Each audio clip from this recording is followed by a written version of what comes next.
How many of you are happy with the state of politics? Say yes, anybody who dares to say that. State of politics in the country or state of politics in the world? It's the same thing today. Oh, so we've been totally globalized. Yeah. Very good. Why is politics so bad? Politics is supposed to be the highest form of public service. People are supposed to get into positions of power given by citizens and voters and then make decisions which decide how we should lead our lives. Whether we should drive on the left side of the road or right side of the road, or whether we should use a 2,000 rupee note or a 500 rupee note. Now, people are given this power by us, but then they are ruled over by us instead of being served. This is because power is a peculiar experience. As the saying goes, power corrupts, and absolute power corrupts absolutely. We have been electing people for a long time, for almost 70 years now, and after about the first 25, 30 years, people realized that they could get into power through getting elected by hook or by crook. And in around 1998, this issue of criminals getting elected came to be widely reported in the media.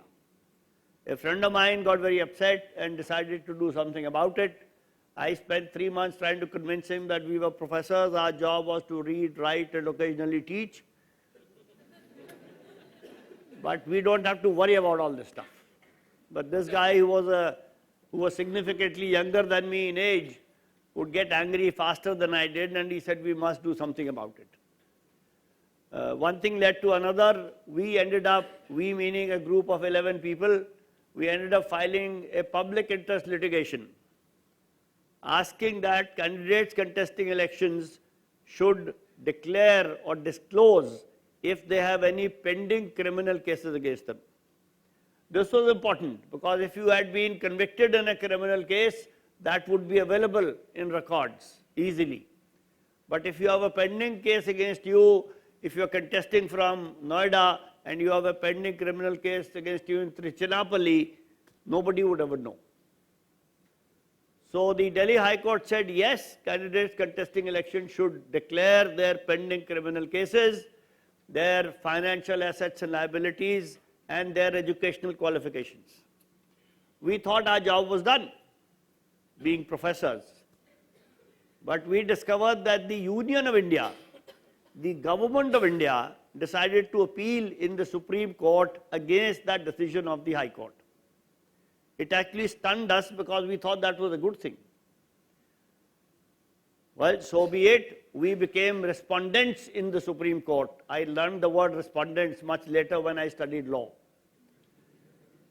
So in the Supreme Court, all political parties became interveners to the dispute, supporting the government that this should not happen.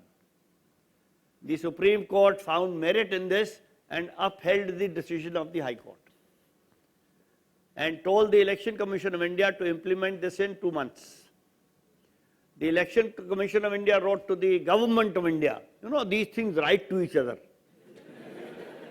That the most efficacious way of implementing it will be to amend the conduct of election rules. I won't take you into details of amending the Constitution is the most difficult thing. Amending an act is less difficult. Amending the rules is even less difficult. So the government said, no, this is a very serious matter and you must seek more time from the Supreme Court because it requires political consensus.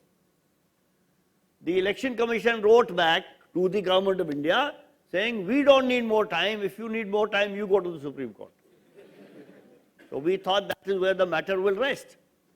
But when there were only 2 days left for the 2 months to get over, the Election Commission of India decided to implement that order in full. That was on 28th of June. On 7th of July, there was an all-party meeting, because with this order, the Election Commission had set the cat amongst the pigeons. In that all-party meeting on the 7th of July, 22 political parties unanimously decided that this decision shall not be allowed to be implemented, and if necessary, the Representation of People Act will be amended in that very session of Parliament. And within 7 days, a draft bill to amend the Representation of People Act was prepared and circulated to political parties. And since there are very few secrets in this country, including whether the notes would be demonetized, we got to know. And we found that there were some unconstitutional provisions in that bill. However, there are two lessons to be learned here. Political parties can unite very quickly if you give them an interest, or if you give them an issue of their interest. In the 16 or 17-year life of the organization I work for, Association for Democratic Reforms, political parties, all of them have become unanimous 6 times. So I think we hold this record, although Guinness Book does not recognize this, but we do. So they said the law will be amended. The bill could not be introduced in Parliament because of a petrol pump scam. The Parliament was disrupted and so on.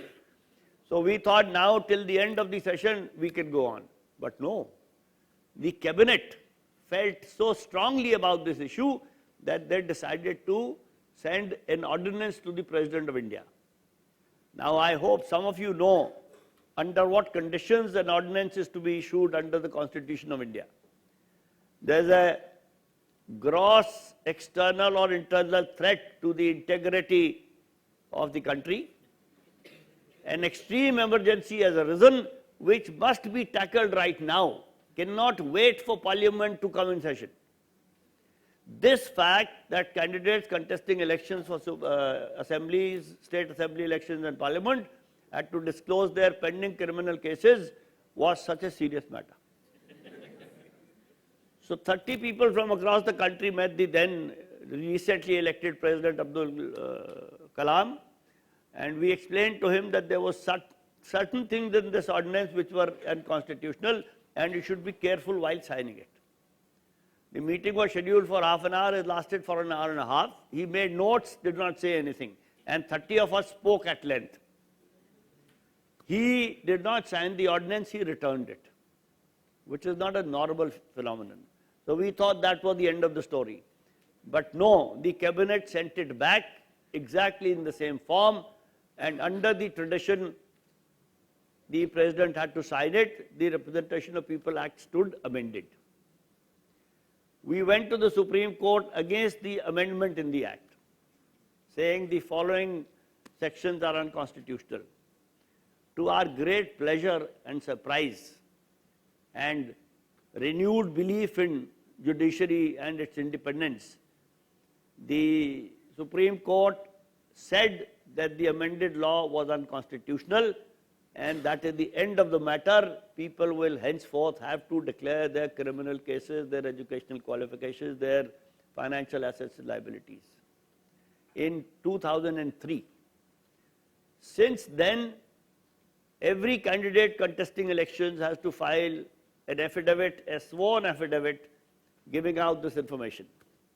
Of course, we have laws in the country, plenty of them, but some of them are not implemented at all, are implemented more in the breach than in reality. So we decided to persist with it. We get copies of these affidavits from the Election Commission. We summarize them in forms which people can understand, and we publicize that information. The scanned affidavits of about 100,000 candidates are available on our website, even today. Election Commission has taken them off, but we have not. We thought this would be a revolutionary step, and criminals or people with criminal cases pending against them would stop getting elected to the legislatures. Lo and behold, no. In 2004, there were 125 members of Lok Sabha who had criminal cases pending against them. In 2009, there were 162. We thought this was a blip. You can't call it a trend unless there are 3 data points. So the third data point came in 2014. And lo and behold, the number has gone up to 196. So there is a definitive trend that this information, although people know about it, newspapers report this even before we can issue our report, but somehow people continue to get elected. We decided to investigate why does that happen. First of all, we tried to convince political parties not to give nominations or tickets to these candidates. But they said, you know, other parties also do so. And if we don't give it, our candidate will not win. And we discovered there is this mystical quality about a candidate which is called winnability. Now, being social scientists that we are, or we were, I was, some of them still are, we tried to break down winnability into its components. You know, money, muscle, reputation, integrity, decency. Nothing explains winnability. When political parties did not agree to do so, we discovered why do people vote for them. Then we started doing an analysis called the red alert constituencies. Constituencies where at least 3 or more candidates have criminal cases pending against them. And we discovered more than half of the constituencies were such constituencies. Now, believe it or not, there may be 15 candidates, but candidates who have a real chance of winning are only 2 or 3. If all those 2 or 3 have criminal cases pending against them, what choice does a voter have? Therefore, they get elected. So we came to the conclusion that the real players in this game are political parties. So I should not say so, but we decided to get after them. It's a risky enterprise. We got using in the meanwhile, the Right to Information Act came in 2005. In 2006, we filed a Right to Information application seeking copies of income tax returns of political parties. After 2 years of to and fro, we finally got them. And we were very shocked to find that political parties declared thousands of crores of income, but pay no tax. And we thought we had them. But then we discovered that the Income Tax Act has a section 13A, which provides 100% tax exemption to political parties. So we could do nothing.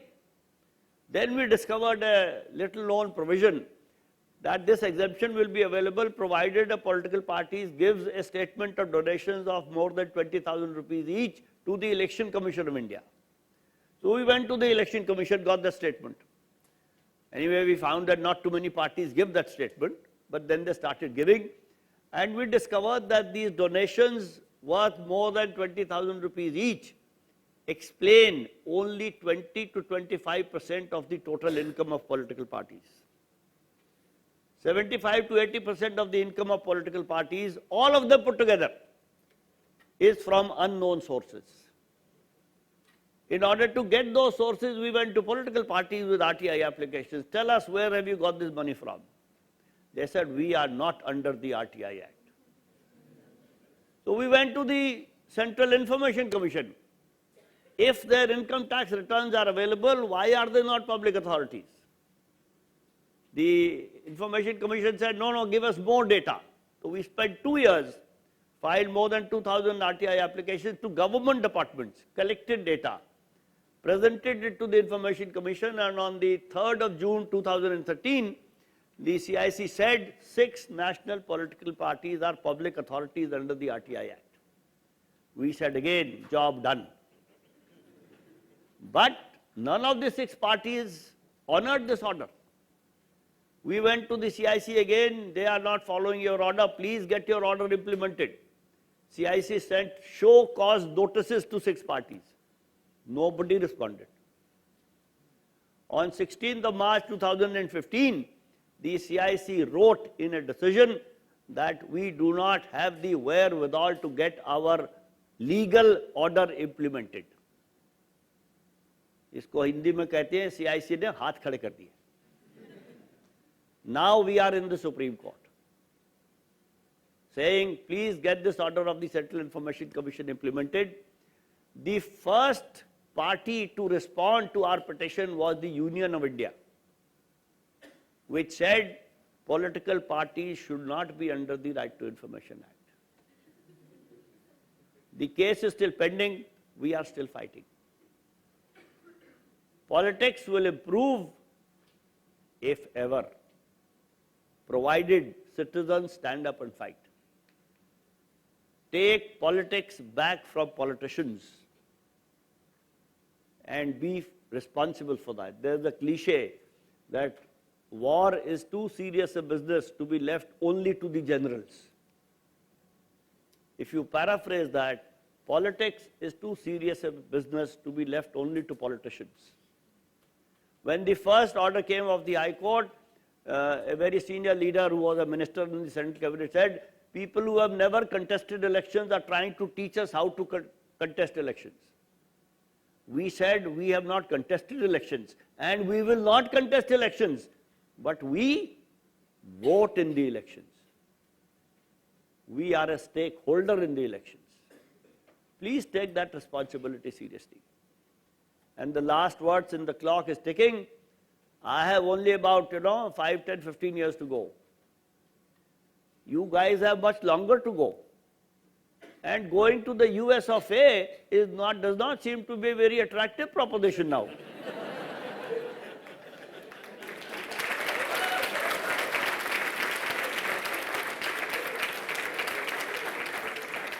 So think about it, folks. You got to mend it right here. Stand up and be counted. Vote and think before you vote. Thank you very much.